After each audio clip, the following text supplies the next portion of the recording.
Saudara-saudara yang dikasihi Tuhan, tahun sudah berganti. 2021 sekarang menjadi 2022. Sebenarnya pergantian tahun hanyalah pergantian kalender. Ganti kalender. Kalender yang lama selesai, masuk ke kalender yang baru. Penanggalan yang baru. Dengan angka yang baru, yaitu angka tahun 2022. Dan sebenarnya apa yang orang sebut satu tahun, itu hanyalah penerjemahan dari fenomena alam.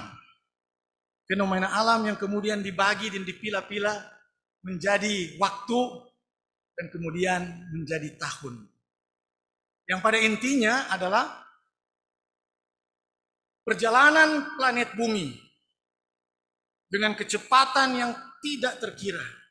30 km per detik. Berjalan mengitari matahari. Orang di planet bumi ini adalah semacam pesawat ruang angkasa yang dengan kecepatan yang sangat tinggi bergerak di alam semesta ini mengitari matahari yang adalah pusat tata surya kita. Begitu kan pernah belajar di sekolah. Dan kecepatan 30 km per jam ini bersama dengan 98 mungkin ribu kilometer per jam. Dan dengan kecepatan itulah kita tiba pada satu putaran. Satu kali berputar di matahari, maka itulah yang orang sebut satu tahun. Itu perhitungan astronominya. Tapi bagi orang bukan itu yang penting. Bagi orang pergantian tahun itu penting. Karena pergantian tahun seakan-akan mau tutup pintu-pintu semuanya salah. Mau tutup pintu-pintu yang masa lalu. Dan membuka pintu untuk memasuki masa depan yang baru. Sehingga sama dengan di Pertamina kan. Pertamina apa dong pernah bilang kalau orang mau isi bensin. Ya. Pak mulai dari nol nih. Mulai dari nol. Iya mulai dari nol. Satu start, satu permulaan yang baru. Mulai dari nol. Dan orang manusia membutuhkan titik itu. Titik di mana orang boleh mulai ulang. Orang mendapat apa yang disebut second chance. Orang mendapat kesempatan untuk menata kembali. Orang diberi kesempatan lagi untuk mengatur lagi. Sehingga 31 malam menjelang jam 12 bagi orang itu seakan-akan ada pintu. Pintu itu selalu punya fungsi dua. Dia menghubungkan, tapi dia juga memisahkan. Ketika dia menghubungkan, dia buka tuh pintu. Sehingga orang boleh masuk dari tahun 2021 ke tahun 2022. Tapi lewat orang di situ, orang suka tuh pintu cepat, tutup. Supaya dia memisahkan orang dari tahun 2021. Tapi yang dia tidak bisa pisahkan adalah orang berhubungan dengan Tuhan. Karena itulah yang membawa orang dari tahun 2021 ke tahun 2022. Tapi kembali kepada yang tadi, semua orang membutuhkan second chance. Semua orang membutuhkan kesempatan untuk membarui, kesempatan untuk memperbaiki, kesempatan untuk mulai baru lagi. Dan kesempatan ini sangat penting bagi orang kehidupan. Tapi jangan lupa, sebenarnya sebagai orang percaya, kesempatan untuk selalu mulai baru, itu sudah tertanam di dalam doa yang setiap hari Minggu orang ucapkan dalam ibadah dan juga dalam ibadah-ibadah yang lain. Yaitu doa Bapa kami. Ada kalimat di situ yang berkata begini, ampunilah kami atas, mari kita ucapkan sama-sama, ampunilah kami atas segala kesalahan kami, seperti kami juga mengampuni orang yang bersalah pada kami. Satu titik di setiap hari dalam setiap doa Bapa kami, Di mana orang-orang percaya memohon kepada Tuhan untuk diberikan kesempatan yang baru. Ampunilah kami atas segala kesalahan kami. Itu permintaan kepada Tuhan. Dengan satu statement, seperti kami mengampuni orang yang bersalah pada kami. Artinya, kesempatan itu selalu ada. Tidak pernah tertutup bagi orang percaya. Dan itulah makna pengampunan di dalam kehidupan orang percaya. Pengampunan selalu memberi kesempatan bagi kita untuk memulai baru.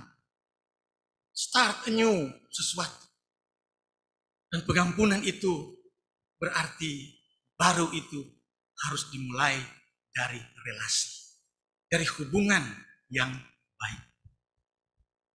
Dan ketika orang mengucapkan ampunilah kami atas kesalahan kami, orang juga harus bersedia untuk mengampuni orang yang bersalah pada kami.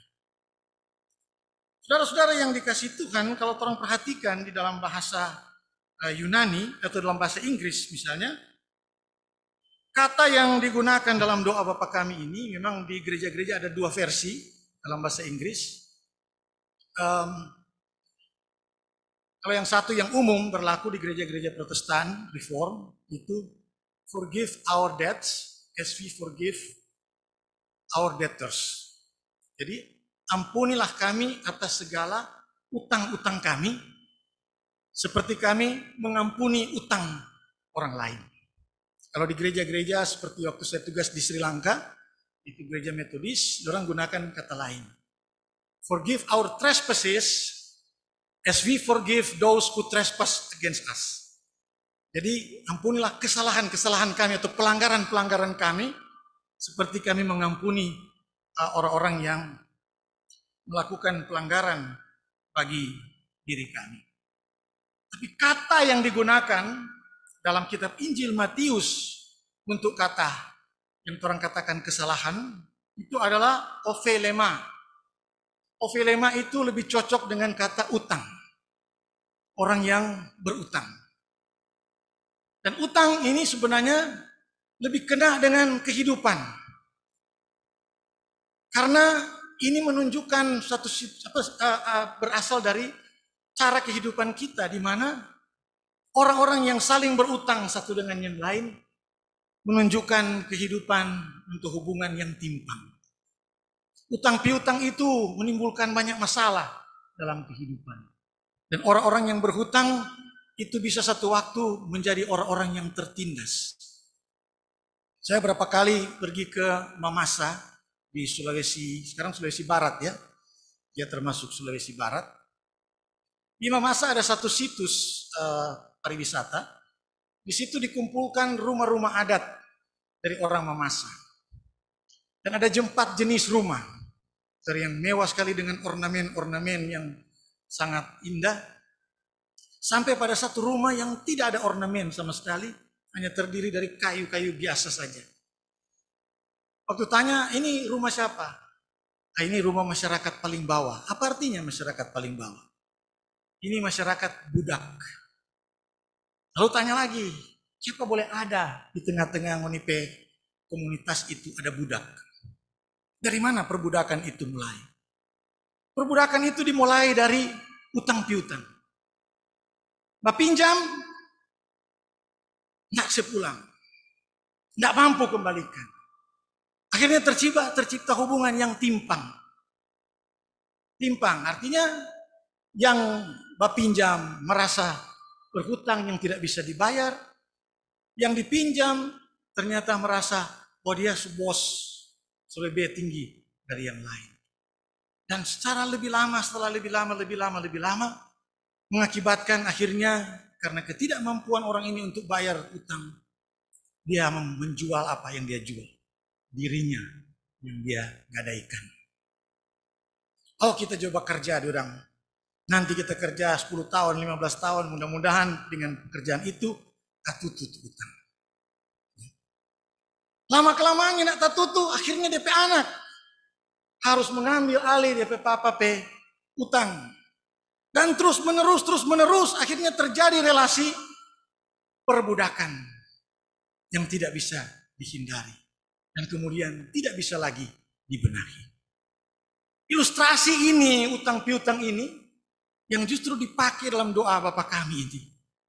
Untuk menyatakan bahwa ini boleh tahan. Sesuatu yang ditahan, dipendam dalam utang piutang itu akan mengakibatkan hubungan yang timpang. Hubungan yang tidak baik. Bahkan hubungan perbudakan tuan dan hamba. Dan itu bukan hubungan yang diinginkan terjadi dalam kehidupan orang percaya. Oleh karena itu, manusia ditempatkan dalam doa ini sebagai yang berhutang kepada Tuhan. Supaya dia tahu ada yang dia mesti kembalikan. Ada yang harus dia penuhi. Sehingga pada saat yang sama, dia melihat bahwa ada orang lain yang membutuhkan pengampunan yang sama. Sehingga relasi yang bersifat vertikal dan relasi yang bersifat horizontal itu benar-benar seimbang. Sehingga apa yang orang minta kepada Tuhan mampu juga orang wujudkan kepada orang lain. Dalam hubungan kesetaraan di hadapan Tuhan Allah. Itulah hakikat dari doa kita yang berkata, ampunilah kesalahan kami seperti kami juga mengampuni orang yang bersalah pada kami. Kalau Tuhan ampuni orang pe utang, maka begitu juga yang orang lakukan, malah sebelumnya orang sudah lakukan, mengampuni utang orang lain. Sehingga tercipta kehidupan yang penuh, damai, sejahtera, satu dengan yang lain. Saudara-saudara yang dikasihi Tuhan, Yakub dalam cerita kita seperti orang yang berhutang. Seperti berhutang kepada kakaknya Esau. Dan orang tahu cerita itu ketika dia mengelabui Esau, merebut berkat ayahnya, dan sehingga dia mendapatkan berkat itu. Akhirnya itu menjadi sesuatu yang menekan dirinya. Menjadi utang yang begitu lama dia gumuli dan terus-menerus menjadi beban bagi dirinya. Sehingga waktu dia membaku dapat dengan Esau, ini pikiran kemudian menerawang kemana-mana. Aduh, apa mau jadi ini? Apalagi dia dengar Esau datang dengan 400 orang. Aduh, kasihan. Dia mau datang, mau bunuh pak kita. Mau bunuh tuh ibu dari tepi anak-anak. Membunuh tapi anak-anak semua. Dia sudah mulai menduga-duga yang tidak-tidak. Dan dia malah sampai berdoa, Pak Tuhan, Tuhan tolong selamatkan Pak kita. Jangan sampai ini terjadi. Dan dia juga berpikir sangat manusiawi. Nakal begitu, orang kirim jo satu regu di muka. Bawa banyak-banyak. Oh, itu banyak sekali dia kasih. Unta yang masih menyusui dengan anak-anak. Keledai,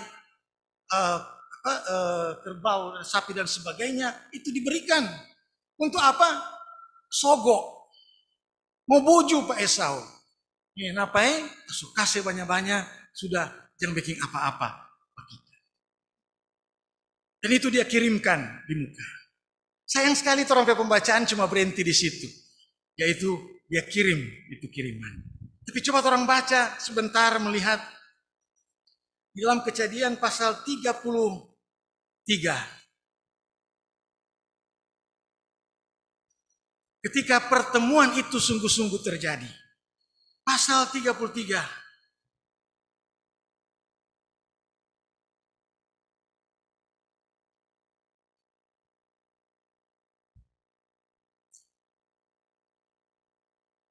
Ayat 1. Yakub pun melayangkan pandangannya.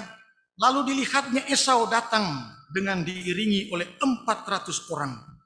Maka diserahkannyalah sebagian dari anak-anak itu kepada Lea dan sebagian kepada Rahel, serta kepada kedua budak perempuan itu. Ia menempatkan budak-budak perempuan itu beserta anak-anaknya mereka di muka. Lea beserta anak-anaknya di belakang mereka. Dan Rahel beserta Yusuf di belakang sekali. Ini dua ini tuh dia sayang sekali. Dia taruh paling dekat tadi. Kalau dapat serang, yang di muka dulu lebih dulu kena. Sampai ketakutan. Dan ia sendiri berjalan di depan mereka dan ia sujud sampai di tanah 7 kali. Hingga ia sampai ke dekat kakaknya itu. Tetapi Esau, apa yang terjadi? Tetapi Esau berlari mendapatkan dia, didekapnya dia, dipeluk lehernya, dan diciumnya dia. Lalu bertangis-tangisanlah mereka. Semua dugaan Yakub yang di dalam kemanusiaan dan keterbatasannya melihat orang lain yang adalah kakaknya sendiri, ternyata tidak berlaku. Hubungan persaudaraan itu lebih kuat. Dan hubungan itu melampaui segala sesuatu. Dan ini satu berita yang menunjukkan kepada kita bahwa kita mengharapkan seperti itulah kehidupan kita. Ketika kita sungguh-sungguh melaksanakan apa yang kita doakan selalu dalam doa Bapa kami tadi. Karena apa yang akan terjadi di tahun 2022 adalah misteri. Tapi di dalam iman kita berpengharapan bahwa yang terjadi adalah kebaikan. Kesejahteraan bagi kita. Keadilan bagi orang-orang yang membutuhkan keadilan. Dan banyak perubahan yang terjadi. Apalagi setelah pandemi menghantam ekonomi kita, akan terjadi perbaikan. Tapi semua perbaikan itu intinya adalah pada hubungan antar manusia. Dan hubungan kita dengan Tuhan Allah. Kalau hubungan itu seimbang dan baik, maka dia hasilnya juga pasti akan baik. Tapi kalau hubungan itu terganggu, karena tidak ada kesempatan untuk memulaikan kehidupan secara baik, tidak ada kesetaraan oleh karena penyalahgunaan kekuasaan, oleh karena ketidakadilan dan penindasan yang terjadi di tengah-tengah kehidupan, apalagi permusuhan yang tidak pernah bisa diperdamaikan, entah kenapa. Maka kehidupan macam apa yang kita harapkan di sana? Beban-beban seperti Yakub yang dia harus tanggung sendiri tanpa pertolongan.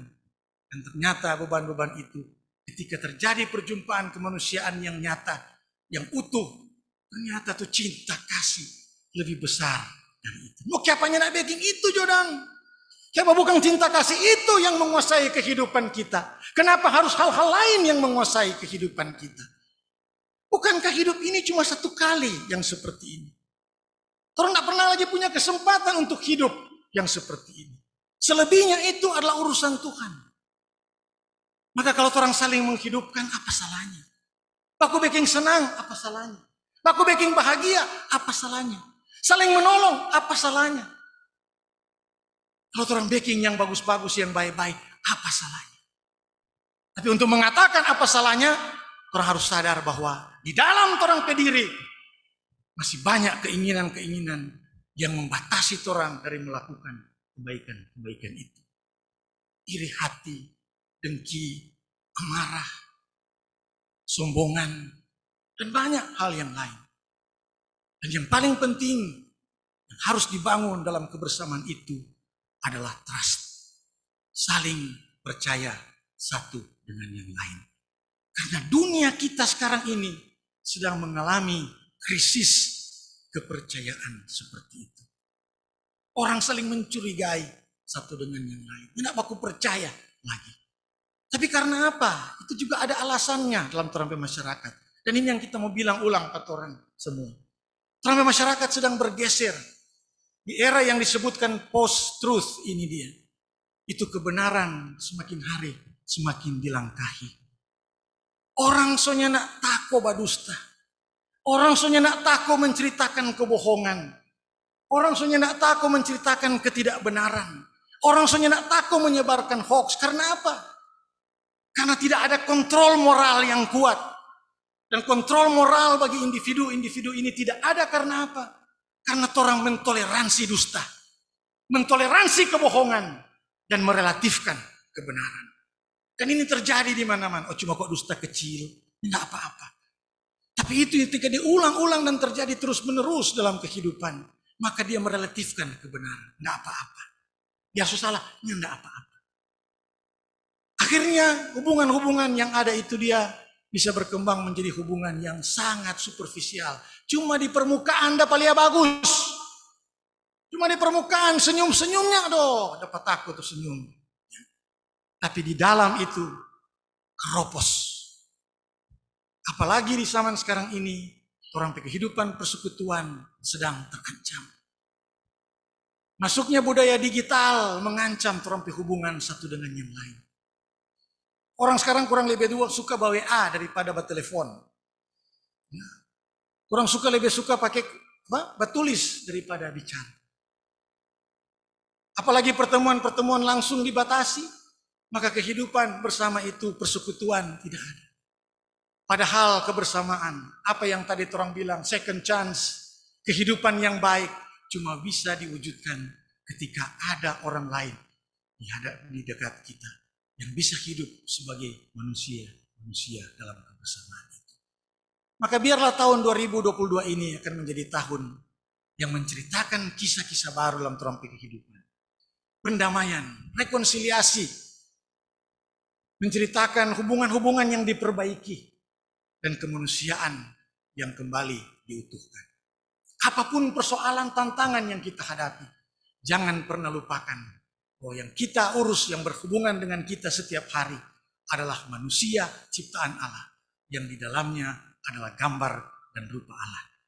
Ada Thomas Monson pernah berkata, "Never let a problem to be solved become more important than a person to be loved." Jangan pernah biarkan persoalan apapun yang orang mau tangani menjadi lebih penting dari manusia yang harus dikasihi. Amin.